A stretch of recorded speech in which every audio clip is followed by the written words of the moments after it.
Hey guys, it's Kevin with the New Warehouse podcast here on site at ProMat 2025, and I am currently in the Yale booth, and I'm going to be joined by Brad Long. He's going to give us the scoop on what's happening with Yale. He's also going to tell us about the booth concept this year, and then we're going to see, of course, some of the equipment, right? So Brad, it's good to see you. Good to see you too, Kevin. Definitely. Thanks. Absolutely. I'm happy you made it on time, right? I saw your little video there. That's right. But tell us a little bit about, I guess, brief overview of Yale for people that are not quite familiar. We're Yale of Truck Technologies, and we're very much focused on supporting our customers in a warehouse market with some of those large challenges around safety, labor, productivity, and really trying to address those with some proactive solutions that are really focused on today and also tomorrow. And that really ties into the booth theme in many ways. Yeah. The theme for us this year is building a best-in-class warehouse for today and tomorrow. And so we're bringing more of our technology solutions forward to kind of demonstrate that today and tomorrow type thinking, right, but also demonstrating it in our core warehouse products as well and what we do with that. Yeah, I think that's so important too, that not only the today, but also the tomorrow, right? How do we lay those foundations that are going to be impactful today, but then also that we can build about into the future as well, right? Absolutely. It's about scalability, I think, in many ways, right? Yeah. Scalability breeds flexibility and the adaptability to kind of address those challenges of the future. And that's what we're really trying to focus on is a scaled experience for customers to understand that we can meet their needs wherever they are in that journey, and we'll follow them through that journey together as we go from just warehouse trucks and to more advanced technologies and equipment and scaling up even to automation. Right. We'll follow them on that journey with a scalable answer that helps them meet their productivity demands for today, but can adapt to the challenges of tomorrow too. All right, awesome. And I love the concept, and I love the focus there on looking at how do we go through that entire life cycle with the customer and help them build upon that warehouse and get into that warehouse of the future and be able to do that. So why don't we take a look at some of the equipment today? I'd love to. Let's go do that. All right, let's do it. All right, so we've come to the other part of the booth here, and we're gonna check out some equipment, which I know we're definitely excited to see. First thing we're gonna check out, Brad's gonna tell us about, is this DSD motorized piece of equipment here. That's right. That's right. So Brad, tell us what we're looking at here. Yeah, so this is our direct store delivery motorized sled. First of its kind piece of equipment. It's actually a complete system, but it's two trucks in one, essentially. The first truck, okay, this truck is really meant to do the hard labor, getting in and out of the truck, getting out of the trailer, working across the parking lots. And then we have a nested sled that decouples. Oh, I see. They come together. Exactly. So it's it's actually one truck when it's in the truck, saving a lot of space in the back of a trailer. But this decouples from this. It's a reduced weight. It's smaller motors, which, you know, of course, many C-stores and those direct store delivery applications will have requirements about not wanting to run motorized equipment around customers, and they don't want to have a heavy piece of equipment that's going to crack tile. And this is really meant to address that and also navigate those challenging tight spaces in C-stores and in grocery stores and things like that. So it's a narrow aisle piece. Additionally, it's got this ergo lift feature to it as well, which is meant to bring the forks up to you. So as the delivery driver is unloading, from their from the pallet itself, they can bring up the forks to them, saving them the unnecessary bend of having to go back and forth like this. So it keeps them fresh throughout the day and makes them more fresh as they go on the next delivery.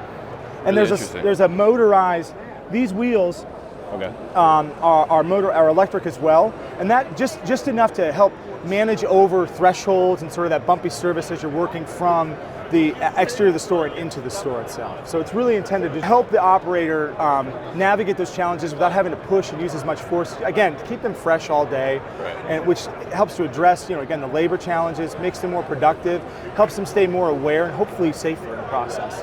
Yeah, absolutely. And I love the fact that it's this nesting. Yes. I think that's super innovative, right? To be able to think about that, because, you know, how do you move this around the truck more efficiently, right? Because this, you know, is a little more limited, right? And this is more traditional of a pallet jack steering and control. So you're able to move this around the truck and I guess get it out of the truck more easily, right? Yeah, and then absolutely. This comes off and you take this right into the store, right? Exactly. That's exactly the approach. And so this is really helps us round out a lot of our direct store delivery line. Yeah. You know, we have our traditional walkie with a DSD package to it too, which allows operators to navigate without having the tiller arm flexed out. They can turn and move the truck with the click of a button. It saves them space on the back of a trailer dock. So that they're not having to step around something, keeps them, again, tip-offs, roll-offs of their own goods or themselves. Right. So it helps to reduce some of that. This piece is a next step in that direction, and we even have a non-motorized version of that. Oh, really? For more in-store operations and things like that are, again, cost-effective, flexible, scalable options for depending on where people are and what their needs are, depending on their operation. Interesting. Yeah. So tell us a little bit, how does this kind of address that direct store delivery challenges compared to what the traditional method might be? Absolutely. So when I was talking a little bit about those core challenges, sure. Especially when you look at industry-specific challenges, they get a lot more nuanced. Right. And so when you think about specifically direct store delivery challenges, you have thresholds, you have the navigation of the back of the trailer, you have to think about opportunity charging and how to keep the truck powered throughout an entire day when it's being utilized heavily. So you have to think about all those things as we go into the design. So that's why the wheels are motorized, so it can navigate the challenges of an operator having to push that cart over that every single time they make a delivery. It can walk over that more easily, keeping them fresh at the end of the shift. The ergo lift solves the challenge of actually making the delivery, the constant, the repetitive motion injuries that you might see from delivery drivers in their back and their legs, helps to address some of those challenges.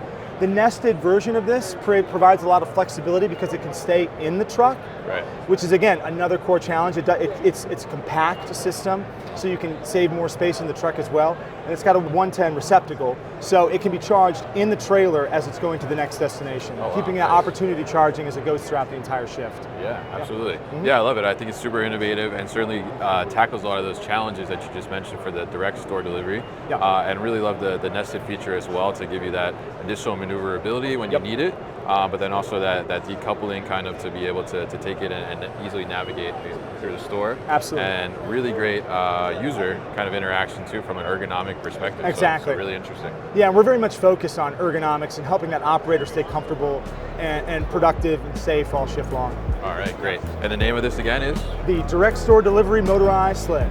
There we go. All right, let's see the next one.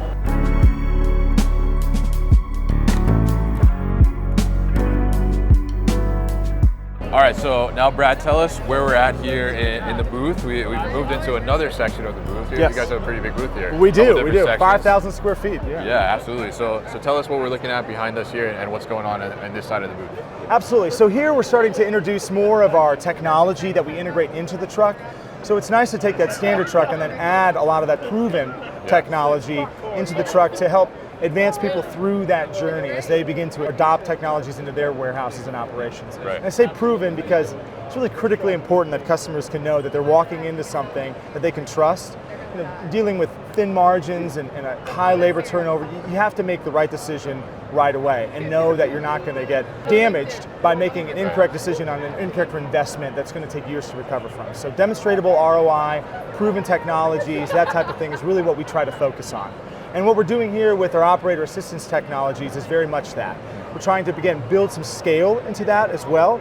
So we have our proven Yale Relay technology, which is an operator assist system. The truck will actually slow down as it encounters obstacles or the truck is put in an unsafe position, giving the operator a chance to adapt their own driving and recognize, whoa, I'm doing something I shouldn't be doing. How do I make that change? And then it slows it down, so it gives the operator enough time to react. So the operator stays in control of the truck, but they're able to make a decision in a timely manner, given the fact that they've got a bit of a slowdown leading into it as well. And we scale that up as we think about the future of this and how we again build a more scalable and a flexible approach.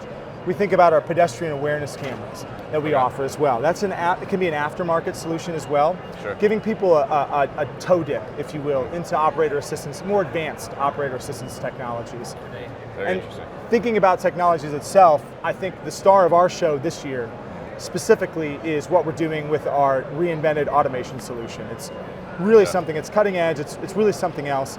And I'm happy that Kyle's going to walk you through that here in a minute, because I think what you'll see there is a simple, easy to use solution that allows people to not have to have engineers or technical competency to really introduce automation into their facilities. Yeah, absolutely. So it's been great talking to you, Brad, and thanks for taking us kind of through the evolution of the booth, which translates to the evolution of an operator's warehouse, right, in a sense. And now we're going to take it to the next level with Kyle and dive into the automation piece of the booth over here. All right, so now I'm going to be joined by Kyle Smart here, and we are in the automation section of Yale's booth. And Kyle, tell us what we have going on here. Sure, thanks, Kevin. So what we have here is we have our new automation platform called Yale Relay. Okay. You can actually see a little bit of units in action behind us, our automated lift trucks. And this is our horizontal moving solution for Yale Relay. It's the first of several vehicles that will be fleet offering on the Yale Relay platform. And this is our unveiling of Yale Relay here at ProMat. Okay. 2025. Super excited about it. And for us, it's really a new way of offering automated lift trucks. And ultimately, that's made possible through our automated lift truck portal. You can see a little bit of that behind me, where we're addressing a number of common barriers that we hear talking with our customers and even our dealers about what's preventing customers from investing in automation and going on that journey. And they're looking forward to scaling up with customers, starting in a horizontal sense, which is again what we're showing here, variety of functionalities, including auto charging, auto hitch and unhitch. Interesting. Yeah, and then going from there. Definitely, and so we see the vehicles out here moving, right? But we have this special kind of viewing booth too as well, because there's a software component behind it, right? So tell us, I think it's one thing to have the autonomous equipment out here, right? But the importance of that autonomous equipment is really kind of in the software that's driving it, right? So tell us a little bit about the software side and why that's so important. Yeah, absolutely. So here in this space, our automated lift truck portal that I mentioned just a moment ago is something that customers have been able to come and actually experience for themselves. It's really a consolidated interface that what you have pictured behind me is, as in a fully implemented state from an operations standpoint, being able to see your system, what's happening real time, be able to, of course, add things like additional job logic. Maybe you're introducing some new moves. You need to add that logic and make an update to your system, add vehicles. Arguably, most importantly from an operations side is be able to look at your KPIs and see what's going on right on a daily, weekly basis, filter and drill down into certain events, all things that you can do here, download easily, and our portal is cloud-based. So what you're seeing behind me is actually one of our own facilities. Oh, really? Okay. And so being able to access all of your implementations as a customer, maybe you're a corporate employee and you need to report out on performance, you need to be able to see what's going on that given day, you're able to access those installs through our portal. The other aspect of the automated lift truck portal is, of course, the edit and implementation side of the interface. And that's really through a user-friendly drag and drop element that allows resources to be able to not only create their LiDAR map, which is going to be point cloud data using the vehicle itself to first map your facility. Okay. So that's the pink point cloud data that you see behind me. Right. All of the natural features that exist within that facility that navigation sensor sees. Then next is your ability to go and actually drag and drop your different paths, where you need those vehicles to travel, where you need them to pick and drop, where you need them to hitch and unhitch, charge, all at really your keyboard and click of a mouse as a user. Yeah, absolutely. And I think that implementation time is so much faster, right? Which makes such a difference, right? To be able to get a little more comfortable around automation, right? And maybe see it as more attainable for some, right? And in some operations. So tell us a little bit about now, bringing customers in here this week during ProMat. What has been some of the reaction, some of the feedback to that? The feedback has been really positive. This is easy to use. It does take out some of the complexity, or at least the perception that automated lift trucks are very complex that maybe I had coming in here as a customer. Certainly being able to also understand how easy it is to create a map, a process that we can't actually do here in the booth because you'll use the vehicle itself. Yeah. Really, customers are appreciating the ability to truly interact with something that they can see themselves pursuing in the future. Yeah, and I think that's fantastic to hear that feedback, definitely. I think the simplicity certainly is the key there, it sounds like, to be able to unlock the opportunities to be able to leverage this automation, but get it up and running quickly, right? And then be able to adjust when you need to adjust, right? And have that flexibility. So now tell us, because we kicked this off with Brad, right? And Brad told us this is all about the warehouse of today and then leading into the warehouse of tomorrow as well. So I'm guessing this is the tomorrow portion, right? So tell us a little bit about how this kind of helps warehouses and operations kind of go to the next level and go build for the future. In terms of automated lift trucks, this is where it's going for customers, making it now just overall more attainable to get started. Our focus being on horizontal movement. We know that that's a great place for a lot of customers, especially early in their automation journey, in the spirit of tomorrow, where they should begin. You can manage a lot of different applications with this solution here. All right, awesome. And it's great to hear that, and it's great to get the journey through the booth here and understand how the customer can go through that journey within their operations as well. So we really appreciate you wrapping it up for us here on the automation side of things. If people are interested in learning more about Yale or maybe learning about the automation solutions or some of the other solutions we saw today, what's the best way to do that? You can go to yale.com, and we have a landing page there, form that you can fill out and absolutely learn more about Yale Relay. All right, awesome. And we'll put the direct links to all of that in the show notes here and also at thenewwarehouse.com. So Kyle, thanks so much for closing it out with me in the Yale booth today. Yeah, absolutely. All right. Hey guys, thank you so much for tuning into today's video here on our YouTube channel, The New Warehouse Podcast, and I appreciate you tuning in. If you liked what you saw, make sure you subscribe to our channel, and if you like this video in particular, make sure you like it as well. And if you want to get this great t-shirt that you see in the video behind me, Warehouses Are Sexy, head to warehousesaresexy.com and get your own.